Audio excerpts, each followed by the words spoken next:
அந்த அன்பு எப்பொழுது மாயையாக மாறுகிறதுங்க? இன்னொரு அன்பு நமக்கு ருசிகரமாக காணப்படும் போது இந்த கிறிஸ்துடைய அன்பு மறுதளிக்கிறவனாக காணப்பட்டான்.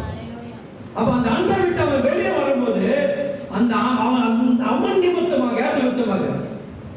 ஆதாம் நிமித்தமாக, ஏவாள் நிமித்தமாக பூமி சபிக்கப்பட்டது. அந்த பூமி விடுதலை பெறுவதற்கு பல ஆண்டுகள் ஆனது என்று பைபிள் சொல்லுது. நிறைய தலைமுறை அதுக்கப்புறம் வந்துச்சு. எல்லா தலைமுறைகளும் நொறுக்கப்பட்டு ஒடுக்கப்பட்டு எதுவுமே முன்னேற முடியாதபடி ஒரு சூழ்நிலை காணப்பட்டது. அப்ப அழகா சொல்லுகிறார், என்ன சொல்றாங்க? சபிக்கப்பட்டிருக்கும்.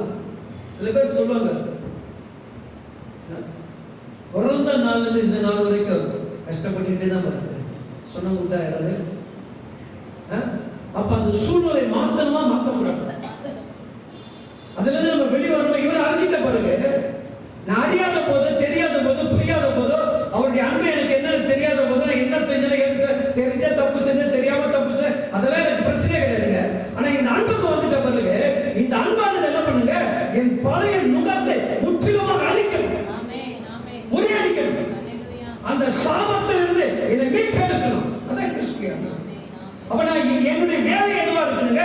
அவரிடத்துல எப்படி நான் அன்பு செலுத்தணும், அவர்கிட்ட நான் எப்படி பிரியமாக இருக்கணும், அவரை இன்னும் நான் எப்படி கனப்படுத்தணும், என்ன ஒரே எண்ணத்தோடு நோக்கத்தோடு நீ செயல்படுவனா, 4ஆம் தலைமுறை விசாரிக்கக்கூடிய அந்த விசாரணைக்கு முற்றுப்புள்ளி வச்சு 1000 தலைமுறை கொண்டாட மகிமை கனத்தை உனக்கும் எனக்கும் என் தலைமுறை